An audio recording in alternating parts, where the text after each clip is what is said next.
Welcome back. Today we join a craftsman as he transforms a massive raw timber into a refined vessel, relying entirely on freestanding tools and practiced control. Stripping the thick outer bark with a chainsaw is the necessary first step. This coarse layer harbors dirt and embedded grit that would immediately dull precision carving tools.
With the bulk weight removed, the true turning process begins.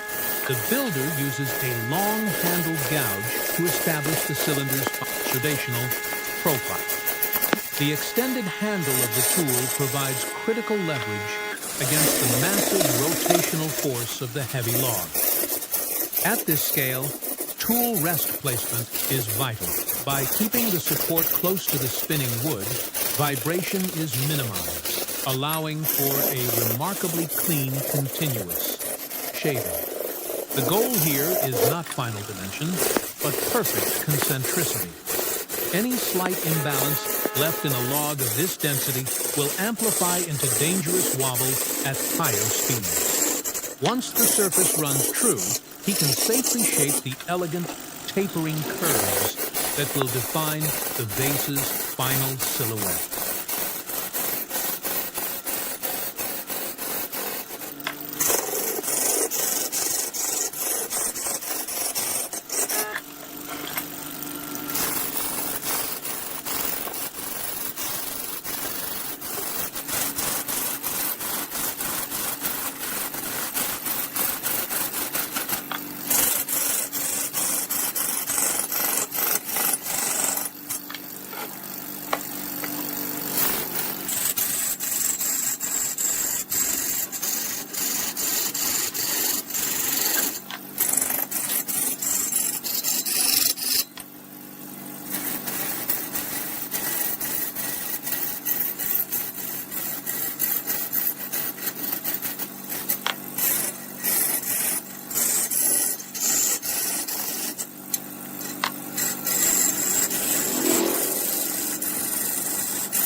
Hours later, the structural shaping gives way to ornamental detailing.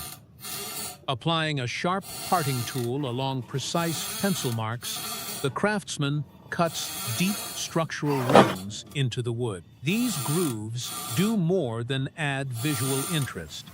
They break up the vast surface area of the timber, guiding the eye along the curvature of the neck. When working with continuous end grain and face grain transitions on a lathe, cutting depth must be meticulously managed. Plunging too aggressively invites tear out where the wood fibers catch and splinter, rather than slice cleanly away. The methodical pace ensures a glass-smooth finish right off the blade. Shallow, repeating tears begin to emerge, completely disguising the rustic origins of the tree. The sharp, geometric shadows cast by these rings will eventually highlight the natural undulations of the raw wood grain.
Moving off the lathe, the work shifts to sculptural, freehand carving.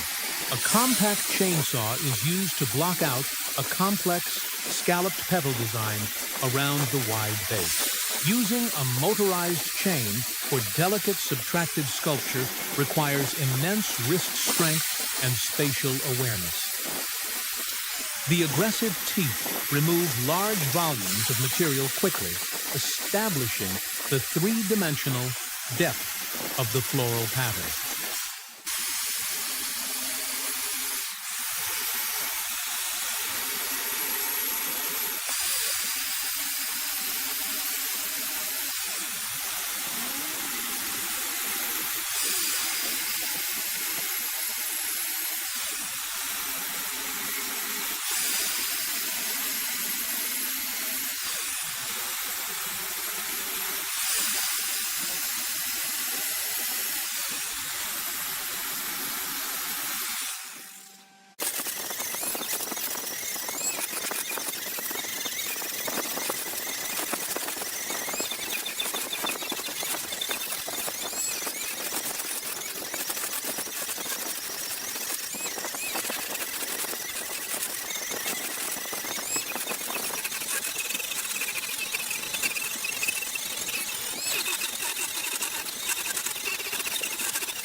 The aggressive chainsaw marks must now be erased to integrate the base with the refined upper turning. An angle grinder fitted with a heavy grit abrasive disc blends the harsh transitional ridges into flowing organic curves. This phase relies entirely on touch and shadow. The craftsman continually adjusts his angle to follow the grain direction, preventing deep cross-grain scratches that would be impossible to hide later. As the primary shaping concludes, smaller rotary drums are brought in to navigate the tight inner crevices of the petals. Polishing these hard-to-reach valleys ensures that finishing stains will absorb evenly across the entire surface. The wood lightens as the oxidized outer layer is sanded away, revealing the fresh, vibrant fibers beneath.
A micro-rotary tool adds the final textural dimension, engraving sharp, slender veins into the wide wooden petals breaks up the smooth surface, giving the heavy timber a surprisingly delicate appearance.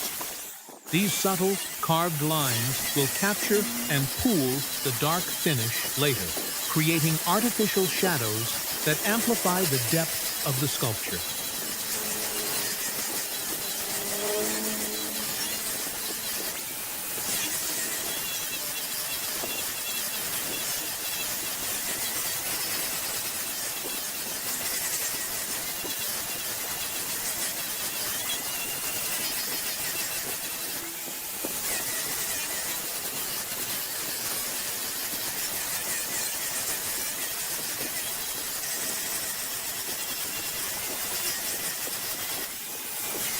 surface treatment begins with a specialized firing technique. Passing a blowtorch evenly over the completed form rapidly carbonizes the softer early wood fibers, while the denser late wood resists the heat. This selective burning process instantly hardens the exterior and forces a rich, high-contrast patina that stain alone cannot achieve. A subsequent light sanding removes the loose soot and ash, leaving only the deep, toasted pigmentation locked inside the grain. The fire transforms the pale raw material into an artifact with the look of aged, weathered mahogany.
To give the towering piece an illusion of weightlessness, a section of the solid base is carefully excised. Removing this foundational wedge requires a perfectly level cut to ensure the integrity of the remaining footprint.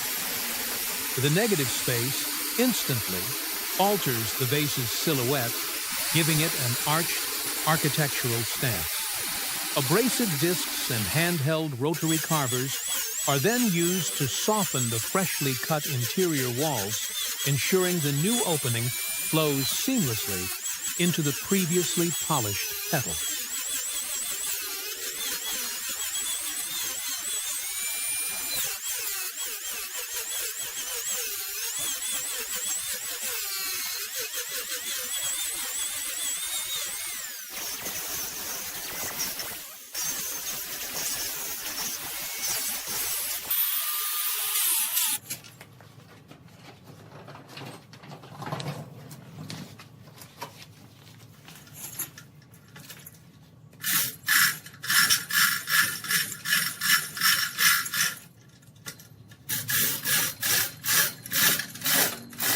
With the exterior complete, the massive block must be hollowed.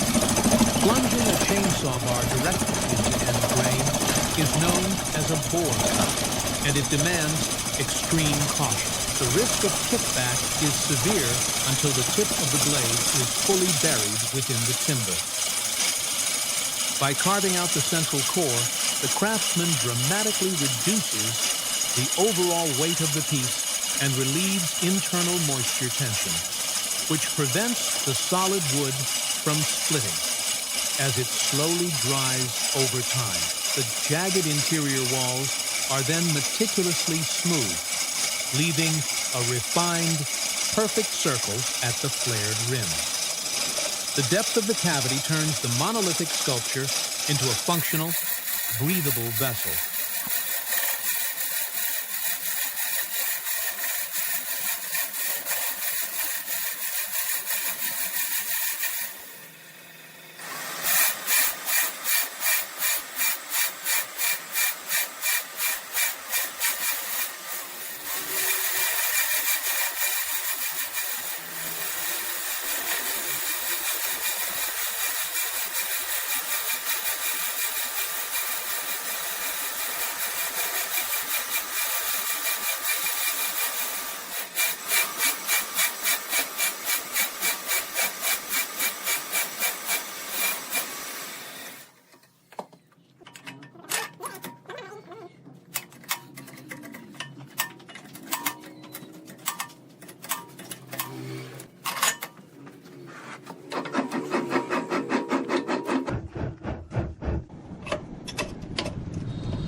A final horizontal trimming pass across the bottom ensures the heavy vase sits perfectly plumb.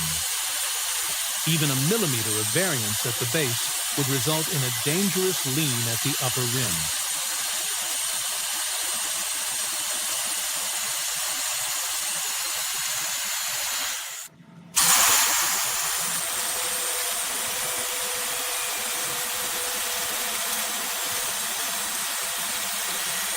What began as a rough, forgotten timber is now a towering example of disciplined shaping.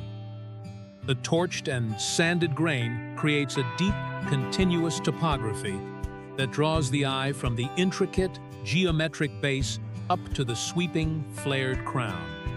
The finish is not factory perfect, and it shouldn't be.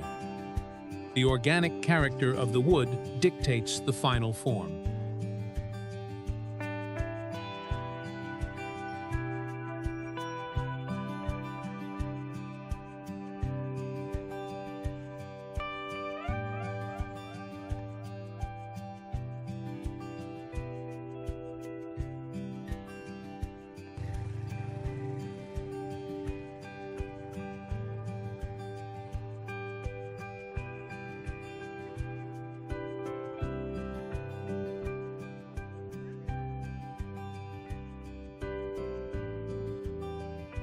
A discarded material, given a completely new purpose through simple tools and practiced patience.